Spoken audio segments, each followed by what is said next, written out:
Assalamualaikum warahmatullahi wabarakatuh. Berjumpa lagi dengan saya Naza. Kali ini saya akan membawakan sebuah kisah yang berjudul Kisah Ummu Salamah. Semoga kita selalu di dalam lindungannya. Jangan lupa untuk klik like, komen, subscribe, dan bunyikan loncengnya agar kalian tak ketinggalan kisah menarik lainnya. Tanpa berlama-lama lagi, langsung saja kita ke kisahnya. Wanita rupawan ini dikenal sebagai Ummu Salamah. Nama lengkapnya adalah Hindun binti Huzaifah bin Mughirah bin Abdullah bin Amr bin Makhzum dari Bani Makhzum. Salamah adalah nama putranya. Selain cantik, Sayyidah Ummu Salamah dikenal dengan cerdas. Beliau lahir 24 tahun sebelum Hijriah dan wafat pada tahun 61 Hijriah. Ayahnya adalah seorang Quraisy yang dikenal sangat dermawan. Sayyidah Ummu Salamah menikah dengan putra pamannya, yaitu Abdullah bin Abdul As'ad bin Hilal bin Makhzum al-Quraisy, lebih dikenal dengan Abu Salamah. Sang suami adalah seorang sahabat yang mulia yang pertama-tama memeluk Islam dan merasakan musibah yang besar akibat keislamannya. Beliau putra dari bibi Rasulullah. Sedangkan ibunya bernama Barrah binti Abdul Muthalib. Abu Salamah tercatat sebagai orang pertama dari sahabat Rasulullah dari kalangan Bani Makhzum yang hijrah ke Madinah. Ia kemudian berhijrah 1 tahun sebelum peristiwa Bai'at Aqobah. Jauh sebelum hijrah ke Madinah, Abu Salamah dan Sayyidah Ummu Salamah kemudian mereka berhijrah ke Habasyah. Ketika kami sampai di Habasyah, penduduknya memperlakukan kami dengan baik. Kami aman, berada di atas agama kami. Kami juga tidak mendapat gangguan saat beribadah kepada Allah. Saat hal ini sampai kepada Quraisy, kemudian mereka mengirim hadiah kepada An-Najasyi. Kemudian mereka bawakan kulit hewan yang banyak. Ujar Sayyidah Ummu Salamah. Di Habasyah, Ummu Salamah melahirkan 3 orang anak, Zainab, kemudian Salamah, Durrah, dan terakhir adalah Umar. Selanjutnya, Abu Salamah mudik ke Mekah untuk menemui Rasulullah Shallallahu Alaihi Wasallam. Setibanya di Mekah, keadaan belum berubah. Orang-orang Quraisy masih saja menyakiti kaum muslimin. Di sisi yang lain, ia mendengar kalau Madinah sudah terdapat kaum muslimin. Ia pun berencana hijrah ke sana. Dalam peristiwa ini, Ummu Salamah mengalami penderitaan yang terasa sangat berat. Saat Abu Salamah tetap mantap untuk hijrah ke Madinah, ia membawakan untanya untuk kunaiki.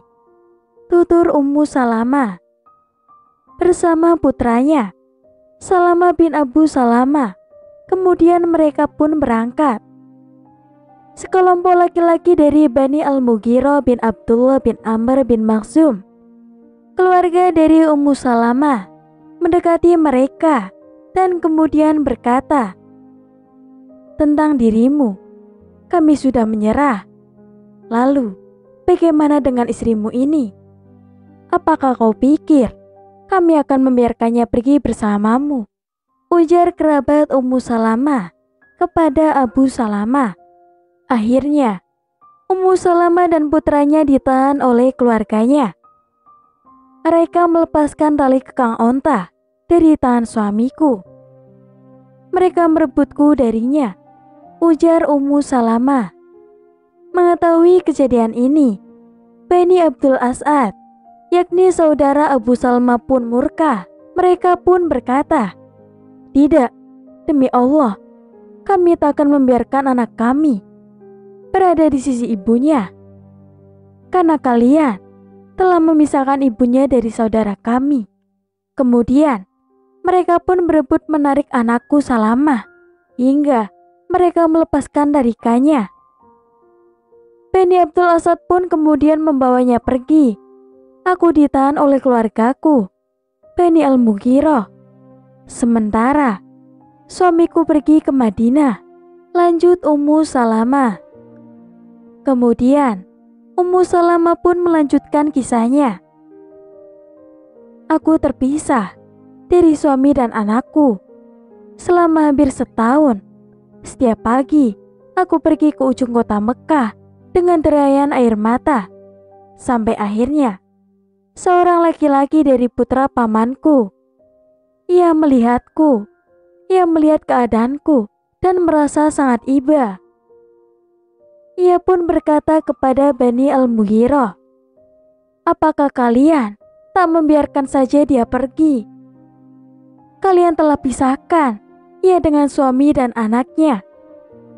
Keluarga Bani Al-Mughirah akhirnya melunak dan berkata kepada Ummu Salamah, susulah suamimu jika kau menginginkannya. Ummu Salamah pun berkata, dan saat itu Bani Sa'ad keluarga Abu Salamah mengembalikan putraku ke pangkuanku. Aku pacu untaku, ku gendong anakku, dan kuletakkan ia bersamaku. Kami berangkat menuju Madinah untuk berkumpul dengan suamiku. Saat itu, tak ada seorang pun yang mau menemaniku. Aku berkata pada diriku, apakah aku akan bertemu dengan seseorang yang bisa mengantarkanku pada suamiku? Saat sampai di Tanim, Ummu Salamah pun bercerita. Ia bertemu dengan Utsman bin Talha bin Abi Talha, keluarga dari Bani Abduddar.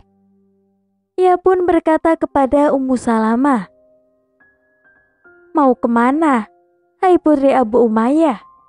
Aku hendak ke Madinah, berjumpa dengan suamiku. Jawab Ummu Salamah,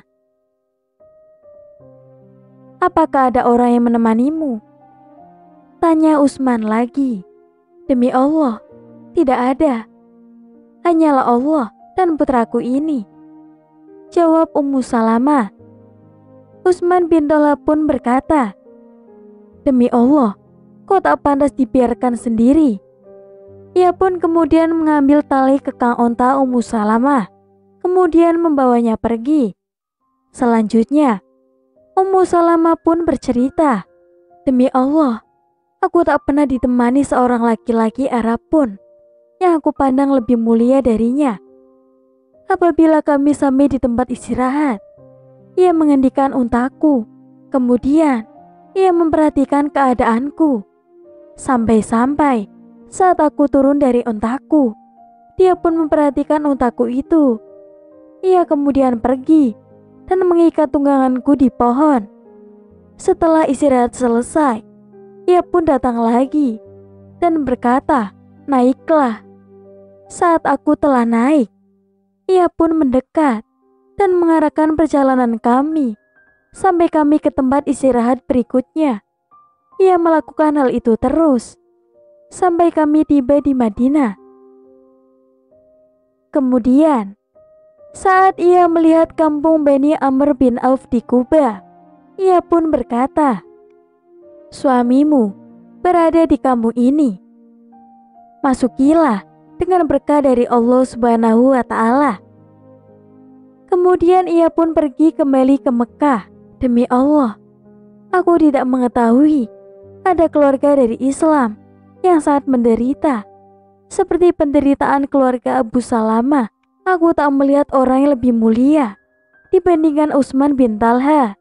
Akhirnya, keluarga ini pun kembali berkumpul dengan keislaman dan keimanan mereka. Abu Salamah wafat pada tahun 2 Hijriah. Rasulullah mengajak para sahabatnya untuk mencegat kafilah Abu Sufyan. Tanpa disangka, peristiwa inilah yang menjadi sebab perang Badar. Abu Salamah turut serta dalam rombongan yang mencegah kafilah. Dan tentu saja, ia juga terlibat dalam perang Badar. Dalam perang itu, ia menderita luka yang parah. luka itu pun sempat sembuh. Akan tetapi, kemudian kambuh kembali, hingga menyebabkannya wafat pada Jumadil Akhir tahun 3 Hijriah. Ibnu Al-Asir. Kemudian, Ummu Salamah menceritakan, suatu hari, Abu Salamah menemuiku. Ia baru saja menemui Rasulullah. Ia pun berkata, aku mendengar dari Rasulullah sebuah perkataan yang membuatku bahagia. Beliau pun bersabda, tidaklah seorang muslim ditimpa suatu musibah, kemudian ia pun beristirja saat musibah tersebut terjadi. Setelah itu ia pun berdoa, ya Allah, berilah aku pahala atas musibahku ini, dan gantikanlah dengan yang lebih baik darinya, kecuali Allah akan mengabulkannya. Kata Ummu Salamah, aku pun menghafalkannya. Ketika Abu Salamah wafat, aku pun beristirja dan berdoa, ya Allah, berilah pahala atas musibahku ini dan gantikanlah dengan yang lebih baik darinya. Setelah itu, aku renungkan ucapanku dan bertanya kepada diriku, adakah untukku yang lebih baik dari Abu Salamah? Kisah lain menyebutkan, Abu Salamah meninggal tak lama setelah perang Uhud. Ketika menjelang ajal, Rasulullah SAW memejamkan kedua mata Abu Salamah dengan kedua tangannya. Seraya ia pun berdoa, ya Allah, ampunilah Abu Salamah, tinggikanlah derajatnya dalam golongan al-muqarrabin, dan gantikanlah dengan kesudahan yang baik pada masa yang telah lampau. Dan ampunilah kami dan dia. Ada juga kisah yang menceritakan, tatkala masa idah Ummu Salamah berakhir, kemudian Abu Bakar mengirim seseorang untuk meminang dirinya. Namun, dia tidak berkenan menikah dengan Abu Bakar. Kemudian Rasulullah SAW mengirimkan Umar bin Khattab untuk meminangnya agar menikah dengan Rasul. Namun, menurut Ummu Salamah, setelah idahnya selesai, Rasulullah meminta izin kepadanya. Saat itu, aku sedang menyamak kulit. Kucuci tanganku dan kuizinkan beliau masuk. Aku pun membentangkan alas duduk dari kulit yang berisi serat.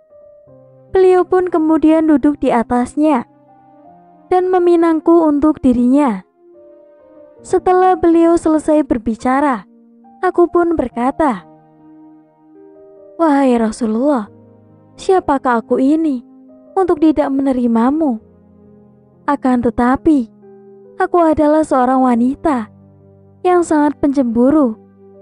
Aku khawatir Anda melihat pada diriku sesuatu yang membuat diriku diazab oleh Allah Subhanahu wa Ta'ala. Dan aku adalah wanita yang sudah berusia dan memiliki anak-anak. Kemudian Rasulullah pun menanggapinya, yang kau sebut berupa kecemburuan, Allah akan menghilangkan hal itu darimu. Tentang umurmu, aku pun telah berumur sebagaimana engkau tahu. Dan tentang anak-anakmu, anak-anakmu juga anak-anakku. Ummu Salamah pun menjawab, aku terima lamaran Anda, ya Rasulullah. Kemudian ia pun mengatakan, sungguh Allah telah menggantikan untuk diriku seseorang yang lebih baik dari Abu Salamah, yakni Rasulullah. Baginya, Ummu Salamah adalah sebaik-baiknya istri, baik dari segi kesetiaan, ketaatan, dan dalam menunaikan hak-hak suaminya. Dia senantiasa menampingi suaminya dan bersama-sama memikul beban ujian dan kerasnya siksaan orang-orang Quraisy. Kemudian, Rasulullah pun menikahi Ummu Salamah tepatnya pada bulan Syawal tahun 4 Hijriah. Maka Hindun binti Abu Umayyah menjadi Ummul Mukminin. Rasulullah memberinya kasur empuk yang terbuat dari serabut, sejumlah uang, mangkuk, dan alat penggiling. Rasulullah pun juga memuliakannya dengan biasa mengunjunginya pertama kali sehabis menunaikan sholat asar, sebelum mengunjungi istri-istrinya yang lain. Ketika Rasulullah menikahi Ummu Salamah, Aisyah merasa sedih karena banyak orang yang menyebut kecantikannya. Ketika Aisyah melihat sendiri, dia pun berkata, "Demi Allah, sungguh dia lebih dari yang diceritakan kepadaku. Kubayangkan dalam hal kebaikan dan bayangan kecantikannya, matang dan cerdas." Ummu Salamah adalah seorang wanita yang cerdas dan sangat matang dalam memahami persoalan dengan pemahaman yang baik dan dapat mengambil keputusan dengan secara tepat dan cepat. Hal itu ditunjukkan pada peristiwa Hudaybiyah, manakala Rasulullah Shallallahu Alaihi Wasallam memerintahkan para sahabatnya untuk menyembelih kurban selepas terjadinya perjanjian dengan pihak Quraisy. Setelah masalah tersebut telah selesai, beliau pun berkata para sahabatnya, "Berdirilah kalian, lakukanlah penyembelihan, dan potonglah." Namun, tidak seorang pun yang berdiri. Padahal, Nabi Shallallahu Alaihi Wasallam telah mengulangnya hingga 3 kali. Para sahabat tidak mengerjakannya karena sifat manusiawi mereka yang merasa sangat kecewa dengan hasil perjanjian Hudaybiyah yang banyak merugikan kaum muslimin. Kemudian Rasulullah menemui Ummu Salamah dalam keadaan sedih dan kecewa. Beliau ceritakan kepadanya perihal kaum muslimin yang tidak mau mengerjakan perintahnya. Ummu Salamah pun berkata, "Wahai Rasulullah, apakah Anda menginginkan hal itu? Jika demikian, maka silakan Anda keluar dan jangan berkata sepatah kata pun sehingga Anda menyembelih unta Anda. Kemudian, panggillah tukang cukur untuk mencukur rambut Anda." Kemudian, Rasulullah pun menerima usulan Ummu Salamah. Maka, beliau pun segera berdiri dan keluar tidak berkata sepatah kata pun, hingga beliau pun menyembelih untanya. Kemudian beliau panggil tukang cukur beliau, dan kemudian dicukurlah rambut beliau.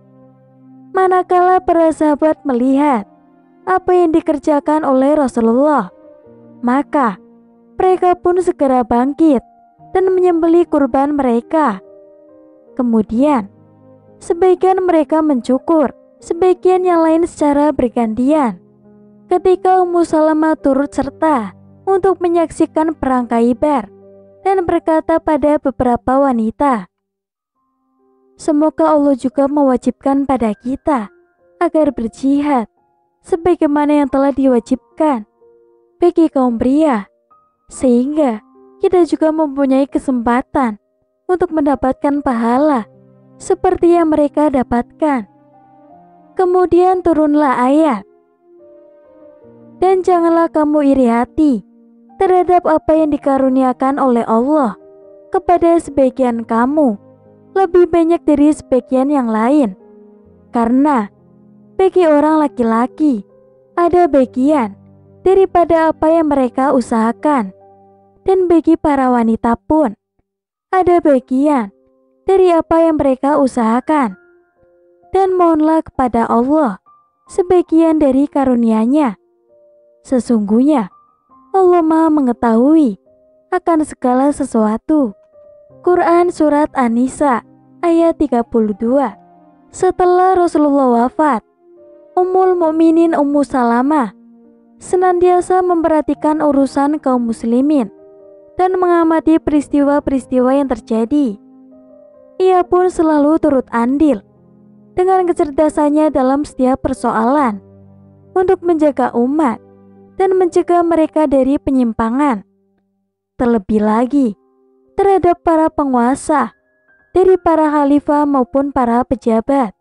Kemudian, Ummu Salamah adalah istri Nabi yang terakhir kali meninggal dunia. Ia diberkahi umur panjang dan mengetahui pembunuhan Husain bin Ali, sehingga membuatnya pingsan karena sangat bersedih.